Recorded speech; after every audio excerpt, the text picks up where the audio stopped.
sampai dengan penilaian. Kalau ada guru yang bisa menilai indikatornya dia nggak punya, itu gurunya hebat. Intinya kan seperti itu. Jadi membuat dulu indikator. Nah, membuat indikator bukan pekerjaan yang mudah. Perlu sharing buat antar teman. Perlu, ya mungkin kalau ibu ada yang kelas paralel di sini. Kelas satunya ada beberapa kelas? Ada. Kelas satu kelas. Ada bu? Ada. Misalkan kalau yang ramai itu diajak musyawarahnya, gurunya diajak musyawarah sama-sama. Karena memang kelas 1 biasanya tingkat kemampuan anak nggak jauh beda. Lain ceritanya kalau kelas 4 ada beberapa buah indikatornya boleh beda-beda. Mungkin dipisah, ada kelas 4A jadi yang tinggi, kelas 4B jadi mungkin yang kurang, sehingga indikatornya boleh beda-beda. Tapi kalau kelas 1 biasanya masih ukuran kemampuan anak-anak masih sama, sehingga guru-gurunya tolonglah diajak untuk merumuskan indikator. Tapi kalau untuk kelas tinggi boleh nggak ngajak, nggak soal, nggak diajak, nggak soal. Masing-masing menetapkan indikator sendiri. Atau enaknya begini, kalau dari kelas 2 itu kami karena saling percaya dengan ya kan membagi pokok membagi KD, membagi SK, kemudian mereka menciptakan indikator, siap-siap baru duduk bahas kembali. Jadi tidak begitu duduk bahas, biasanya lebih lama siap ketimbang buat dulu nanti bawa punya kamu. Memang kalau kita mengatur sana yang dari 60 atau 70% itu memang sudah dapat. Tapi yang 30% dari ini bagaimana aku bisa mengulang dia lama kali? Itu kan kita kan udah menuliskan itu. Iya benar. Kalau enggak nanti ketinggalan. Jadi gini Bu ya, saya ulang lagi pernyataan kemarin ya. Kalau 75% itu sudah ideal. Kalau setengah berhasil itu nggak perlu lagi membuat mata pelajaran. Kalau kurang dari 50% berhasil itu harus mulai kembali mata pelajaran. Jadi saya ulang kembali ya. Kalau kurang dari 50% ketercapaian siswa itu ibu yang salah, ibu harus ulang kembali. Kalau lebih dari 50% ibu boleh lanjut ke KD berikutnya tanpa perlu mengulang, sedangkan yang sebagiannya diberikan program remedial. Nah kalau 75% ibu sudah dikatakan guru yang ideal, 25%-nya masuk ke taraf remedial. Nah kalau 100% mungkin jarang-jarang. Jadi ibu jangan bersusah hati. Ada program yang namanya program remedial. Jadi kalau nggak sampai 50% berhasil, ibu dikatakan guru yang gagal dalam KD tersebut. Mungkin dalam KD yang lainnya itu telah berhasil. Bisa jadi salahnya yang pertama karena perencanaan atau cara penyampaian atau karena materinya yang sulit, sedangkan waktu yang ibu perlukan sedikit. Contohnya gini, ada materi sulit, alokasi waktunya 2 kali 35 menit, nggak berhasil, kan bisa menjadi faktor. Jadi jangan sampai ketika saya ngomong seperti itu meremehkan kemampuan ibu, Pak. Jadi ada siklus yang salah. Nah, ada materi A susah benar, dikasih waktu cuma 2 kali 35 menit, bisa jadi karena waktunya kurang cukup sehingga anak-anak tidak bisa, tidak tercapai seperti harapannya. Nah, itu mungkin harus dikoreksi lagi sehingga pembelajarannya harus diulang.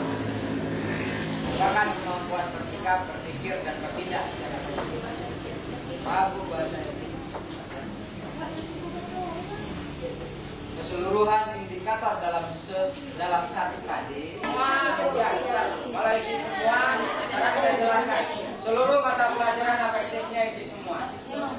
Dalam kategori guru. Untuk nilai psikomotor tidak semua pelajaran diisi. Matematika nggak punya psikomotor. Jangan sampai nanti diisi psikomotor untuk pelajaran matematika. Jadi nggak diisi semua. Ada sejarah, ada melakukan gerak senam pagi. Itu umpamanya siswa dapat melakukan, atau kalau gerakan-gerakan di sekolah yang diajari tentang gerakan-gerakan apa? Olahraga. Olahraga ya. Dan seterusnya sampai dengan salah menilai dirinya betul atau tidak, kan dia mati. Sampai kalau memang tidak pernah kasih skornya sampai dengan salah, keluar nilainya masuk ke dalam komputer. Ini bisa diukur. Artinya artinya apa? Penilaian itu nggak boleh keluar daripada indikator. Kalau indikatornya seperti tadi, maka artinya soalnya seperti yang tadi. Kalau anak-anak kan ini susah dengan posisi yang benar. Masa harus dikasih sama skornya dengan berdiri? Kan tidak. Jadi ada acuan kriteria. Kalau di sana skornya 2, mungkin di sana skornya 8. Terus hasil penilaian dianalisis untuk menentukan yang bawah ya, menggunakan sistem penilaian berkelanjutan. Paham? Penilaian berkelanjutan. Menggunakan sistem penilaian berkelanjutan. Yang berikutnya yang mana? Ini contoh format silabus. Boleh seperti ini. Jadi nggak pakai tabel, nggak tulis-tulis saja seperti ini. Silakan. Nggak ada yang salah. Kalau pakai kolom juga silakan. Kalau mau pakai kolom seperti ini. Nah, ini.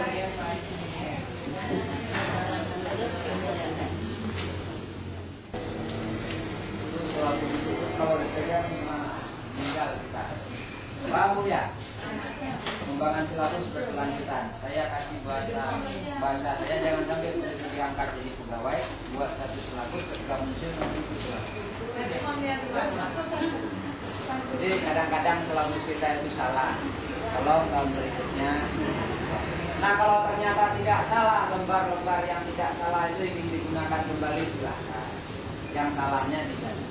Kalau memang terlalu sibuk sampai tidak sempat menulis, kan ada kita seperti itu, tinggal cabut saja. Jadi lihatnya macam mana aja, jangan sampai setiap lembarnya ada tanda-tanda kepala sekolah, tanda sekolah tempat-tempat tertentu saja, sehingga tahun depan yang nggak akan salah cabut. Nah sampai udah diajarin semuanya cabut ya, sayang. Jadi bisa kalau nggak salah gunakan lagi untuk tahun depan, kalau salah perbaiki. Selesai, ada waktu 15 menit lagi. Pelajaran juga masih sama. Muridnya sama.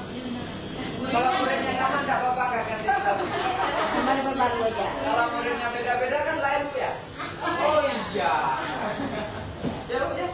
Iya itulah maksudnya. Kurikulumnya sama. Kurikulumnya sama, nggak perlu ganti silabus kan itu ilahnya. Terus ADSK-nya sama. Sekarang pertanyaannya, siswanya sama? Enggak. Iya sama. Kalau nggak sama, masa sama? Kemampuannya kan nggak sama. Siswanya sama. Kalau diganti itu apa indikator?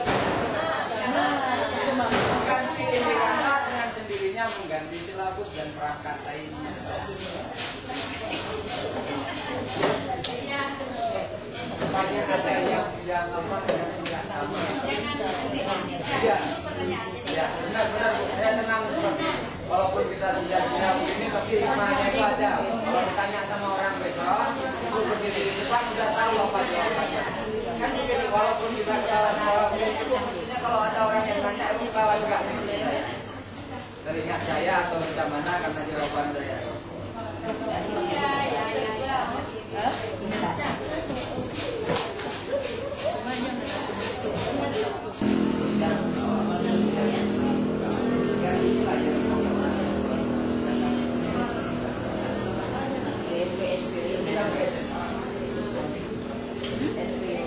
Jadi satu lembar RPP bisa untuk 1 kali pertemuan atau bisa untuk beberapa kali. Nah coba balik lagi Bu di kolom RPP di pertamanya. Itu ada yang namanya di bawah mata pelajaran ada pertemuan itu ada Bu. Nah, kalau materinya nggak mungkin habis 1 kali pertemuan, maka lembar ini ada beberapa lembar ada materi yang sama di dalam pertemuan yang berbeda.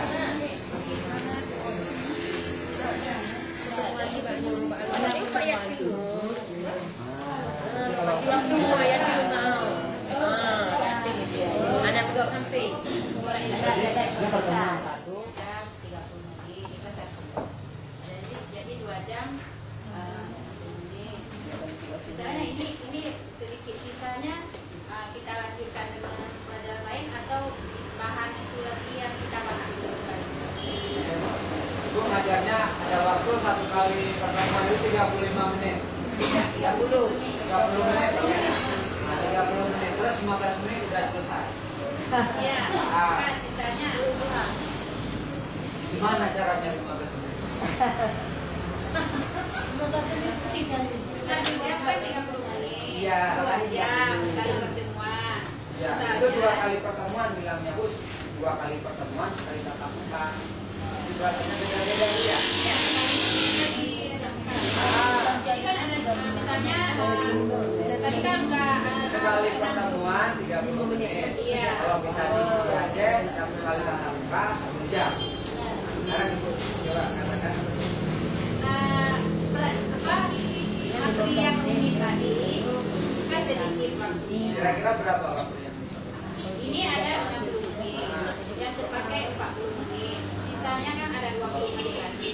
Apa kita ulang lagi materi yang ini tadi? Itu sudah siapkah Ibu dengan penilaian dan macam? Iya, udah siap. Udah selesai. Masih ada sisa waktu 20 menit lagi. Apakah karena sulit pelajaran itu kita ulang kembali? Dari mana tidak ini